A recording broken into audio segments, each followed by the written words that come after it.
आज गुड़िया के मम्मा और पापा बहुत खुश थे क्योंकि आज उनकी कद्दू की फसल तैयार हो गई थी और वो अपनी फसल बाजार में बेचने जाने वाले थे। मम्मा, लग रहा है इस बार हमारी फसल अच्छी हुई है, इसलिए आप बहुत खुश हैं। हाँ मेरी बेटी, इस बार हमें अपनी फसल बेचकर अच्छा मुनाफा होगा। गुड़िया बेटी, क्या आप भी हमारे साथ जाओगी फसल काटने? क्यों नहीं, मैं अपने मम्मा पापा की काम में मदद करूंगी। फिर वो सब अपनी बैलगाड़ी लेकर खेतों की तरफ चले जाते हैं। सारे खेत में कद्दू ही कद्दू थे। गुड़िया बेटी, मैं और आपके पापा कद्दू बेल से तोड़ते हैं और आप उन्हें एक जगह इकट्ठे करो। फिर वो सब अपना काम शुरू करते हैं और शाम से पहले पहले वो सारे तैयार कद्दू तोड़कर अपनी बैलगाड़ी पर लाद लेते हैं। फिर गुड़िया बैलगाड़ी चलाती है और उसके मम्मा पापा पीछे बैठ जाते हैं।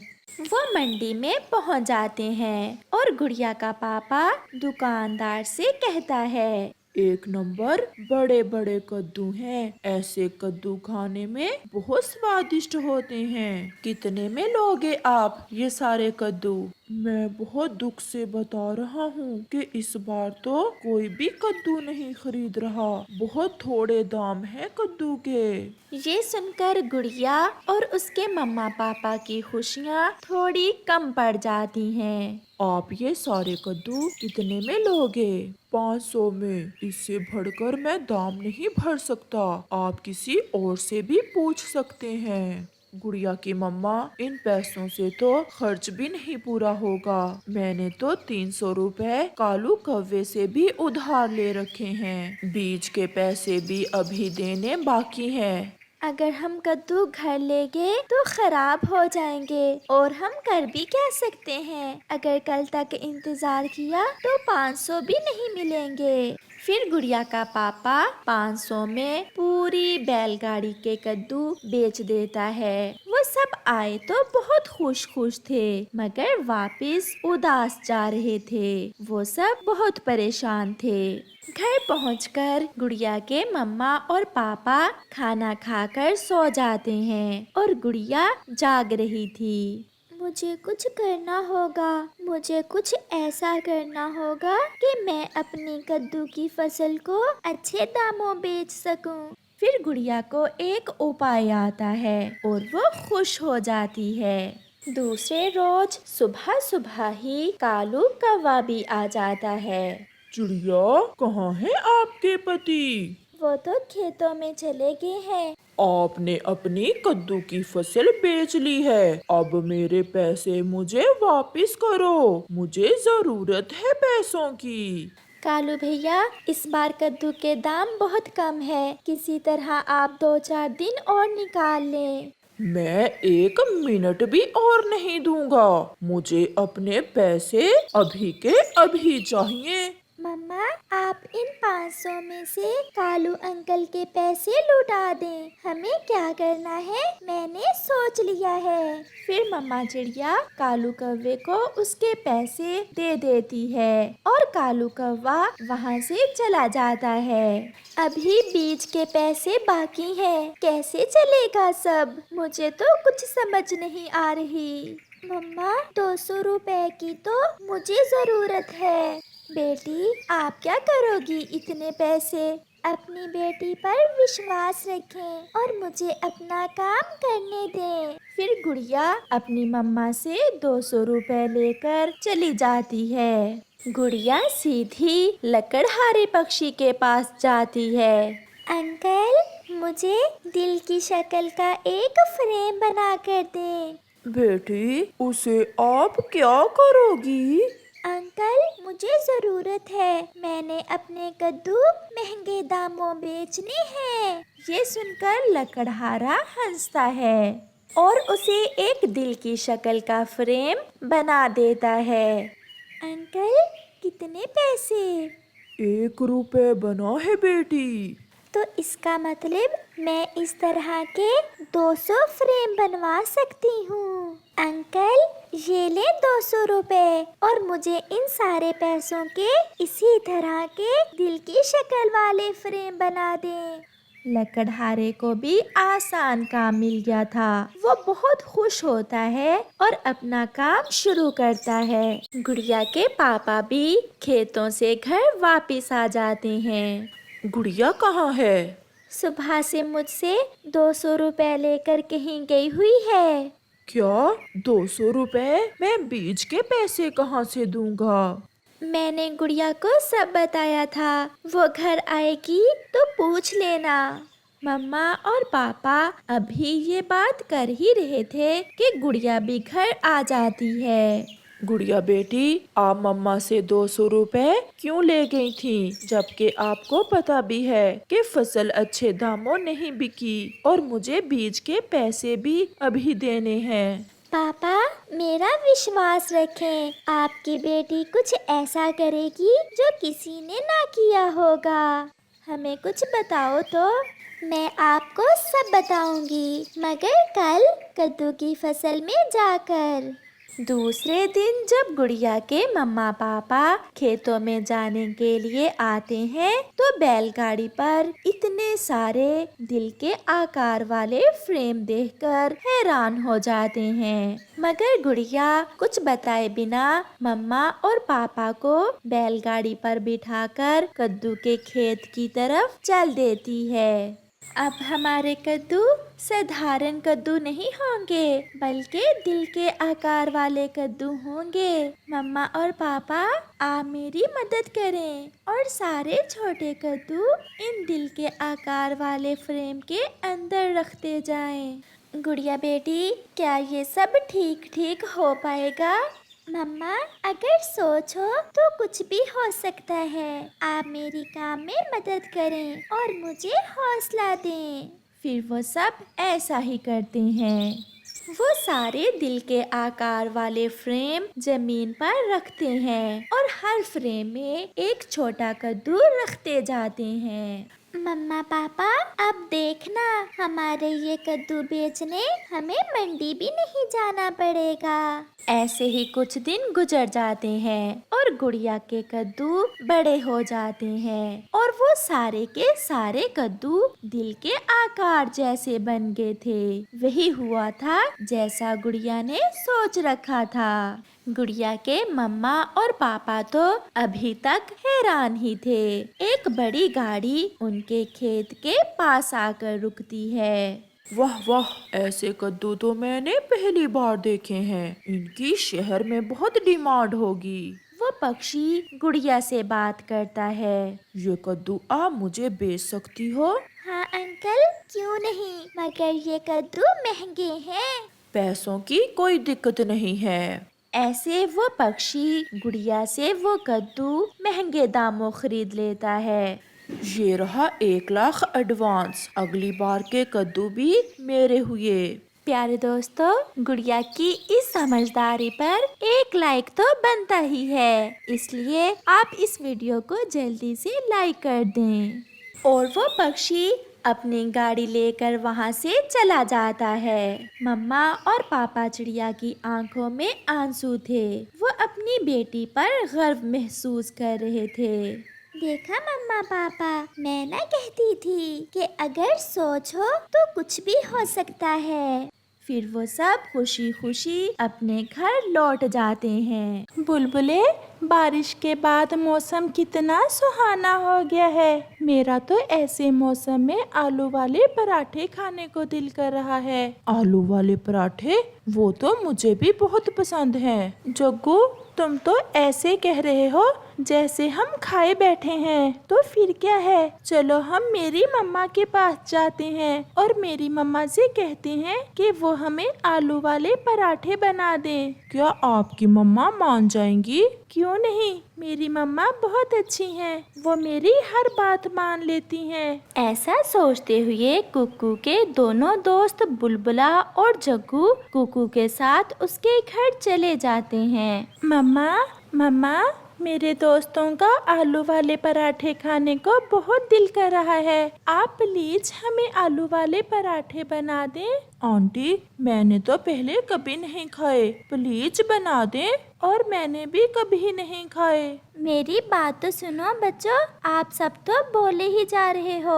मेरे पास घर में आटा तो है, परंतु मिर्ची और आलू नहीं है। अगर आप सब दोस्त मिलकर कहीं से आलू और मिर्ची ढूंढ लाओ तो फिर ही मैं आप सबको आलू वाले पराठे बनाकर खिला सकती हूँ। मम्मा प्रॉमिस, अगर हम आलू और मिर्ची ढूंढ लाएं तो आप हमें आलू वाले पराठे बना देंगी ना? प्रॉमिस। फिर वो तीनों दोस्त आलू और मिर्ची ढूंढने जंगल निकल जाते हैं। वो सब अपने दोस्त जग्गू के पापा कालू कव्वे के पास जाते हैं। पापा, हमें आलू वाले पराठे बनाना है। क्या आप बता सकते हैं कि हमें आलू और मिर्ची कहाँ से मिलेगी? मिर्ची तो आसानी से मिल जाएगी, क्योंकि मिट्ठू तोता मिर्ची बहुत शौक से खाता है। मुझे पूरा विश्वास है मिर्ची तोते के घर से मिल जाएगी। और अंकल, आलू कहाँ से मिलेंगे? यही काम तो मुश्किल है। हमारे जंगल में आलू नहीं है। आलू तो पास वाली बस्ती में किसान के पास हैं। तो क्या पापा किसान हमें 2-4 आलू दे देगा? नहीं, मुझे पता है किसान बहुत कंजूस है। वो तुम्हें एक आलू भी नहीं देगा। हाँ, अगर आप सब मिलकर किसान की पत्नी के पास चले जाओ तो वो तुम्हें आलू जरूर दे देगी। वो बहुत दयालु है। तो फिर चलो दोस्तों, आज तो हम आलू वाले पराठे खाकर ही रहेंगे। हम पहले आलू ही ले आते हैं। और फिर ऐसा सोचते हुए वो सब वहाँ से चले जाते हैं। वो सीधे किसान की पत्नी के पास जाते हैं, परंतु किसान की पत्नी तो घर में थी ही नहीं। वहाँ किसान का बेटा था। जग्गू किसान के बेटे से पूछता है, छोटे किसान, हमें आपकी मम्मा से मिलना है। क्या आप बता सकते हैं कि आपकी मम्मा कहाँ गई हैं? पक्षियों, आप कितने सुंदर हो। मेरी बहुत बड़ी विश थी कि मैं भी पक्षियों से बात करूं। मुझे पक्षी बहुत पसंद है। और आपको मेरी मम्मा से क्या काम है? हमारा आज आलू वाले पराठे खाने को बहुत मन कर रहा है। मेरी मम्मा के पास आटा तो है, परंतु हमारे पास आलू नहीं थे। हम आपकी मम्मा के पास आलू लेने आए हैं। मेरी मम्मा पड़ोस में गई हुई है और मम्मा आने ही वाली होंगी। तब तक हम दोस्ती कर लें। दोस्ती?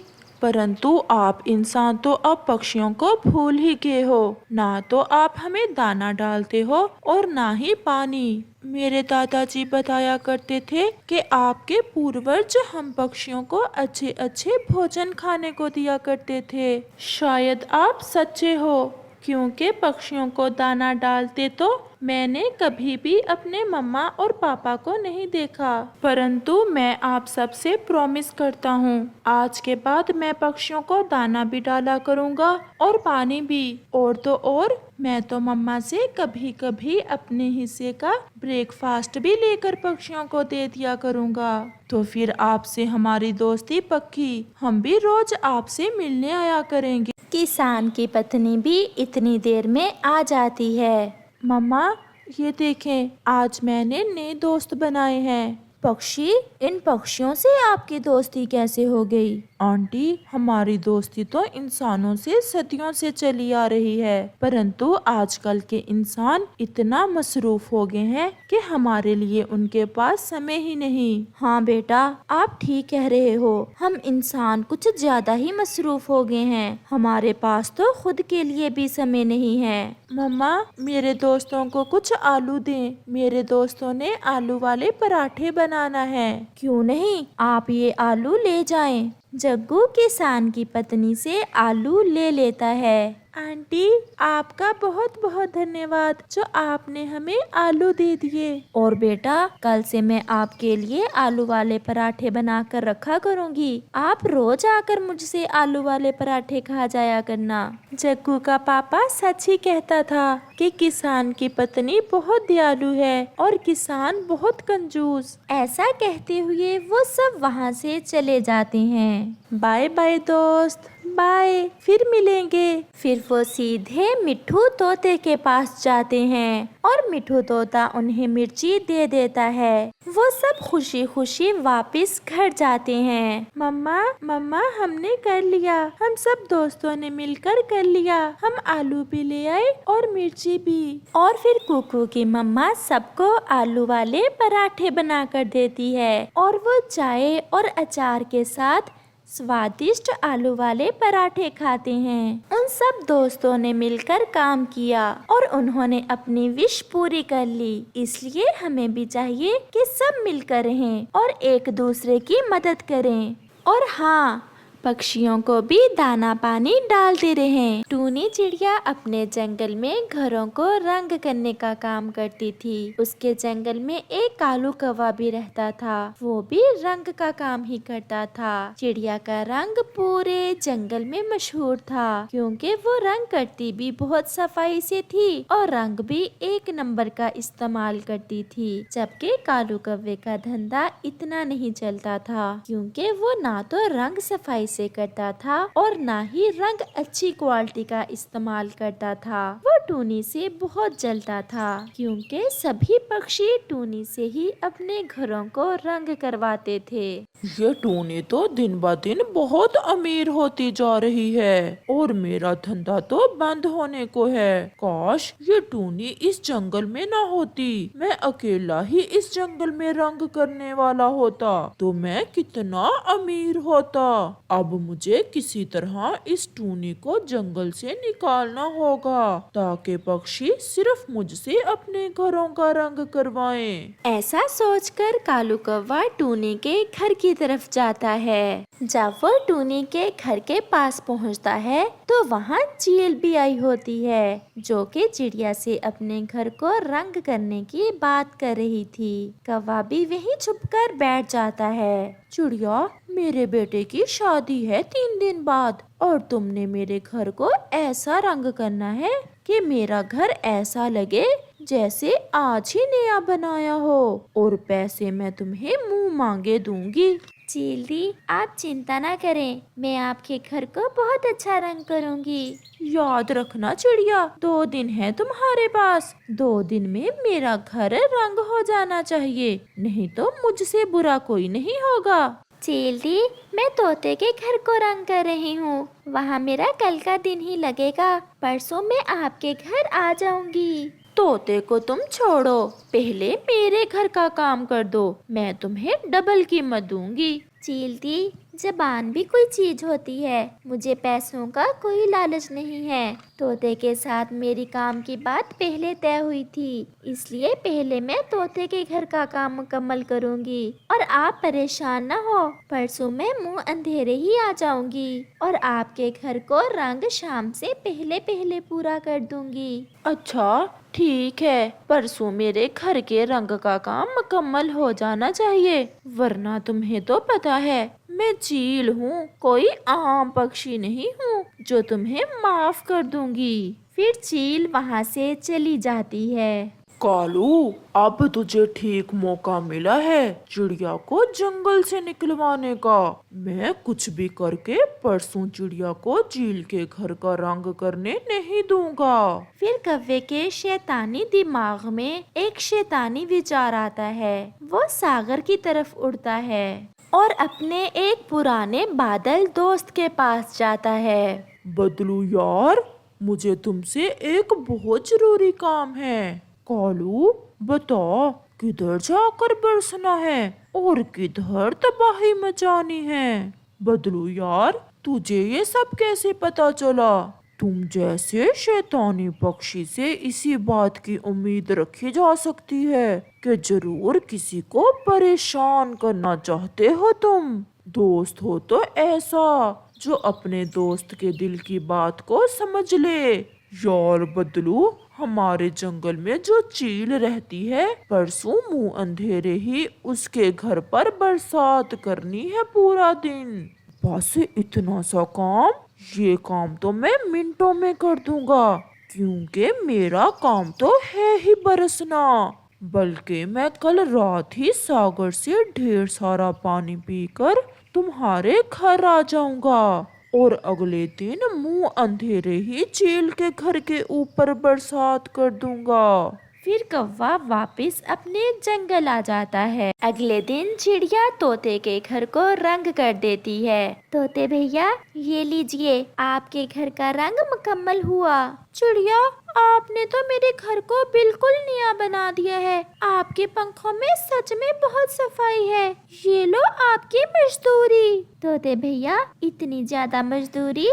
तुमने काम भी तो इतना अच्छा किया है, ये तो तुम्हारे काम के सामने कुछ भी नहीं है। तोते भैया, जब पक्षी मेरे काम को इतना पसंद करते हैं तो मुझे मेरी मेहनत उसी समय वसूल हो जाती है। चिड़िया, अगर तुम्हारे जैसी सोच सबकी हो तो ये जंगल बहुत अच्छा जंगल बन सकता है। और फिर ऐसे ही रात हो जाती है। बदलू भी सागर से ढेर सारा पानी पीकर कौवे के घर आ जाता है। आइए आइए बदलू दोस्त, लगता है आज तो आप बहुत ज्यादा पानी पी कर आए हैं। हाँ हाँ, आखिर अपने दोस्त को खुश भी तो करना है। पूरा दिन बरसात करूंगा चील के घर पर। फिर कौवा भी अपने घर के अंदर जाकर सो जाता है। कुछ देर बाद कौवे का बेटा जग्गू घर से बाहर निकलता है।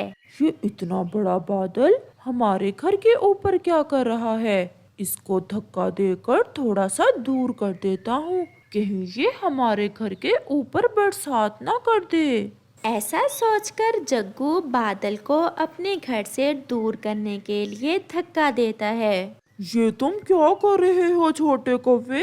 ऐसा मत करो वरना मैं फट जाऊंगा। मेरे अंदर पानी की मात्रा बहुत ज्यादा है, ऐसा मत करो। लेकिन जग्गू बाज नहीं आता और फिर जग्गू की चोंच बादल को लगती है और बादल एकदम से फट जाता है और बादल का सारा पानी कौवे के घर पर गिर जाता है और कौवे का पूरा घर ही तबाह हो जाता है और उसका पूरा परिवार भी खत्म हो जाता है और कौवे को उसके बुरे कर्मों की सजा मिल जाती है। अगले दिन चिड़िया चील के घर को बहुत अच्छा रंग करती है और चील चिड़िया को बहुत बड़ा इनाम देती है। इस कहानी से हमें सीख मिलती है कि जो गड्ढा हम दूसरों के लिए खोदते हैं उसमें हम खुद ही गिर जाते हैं।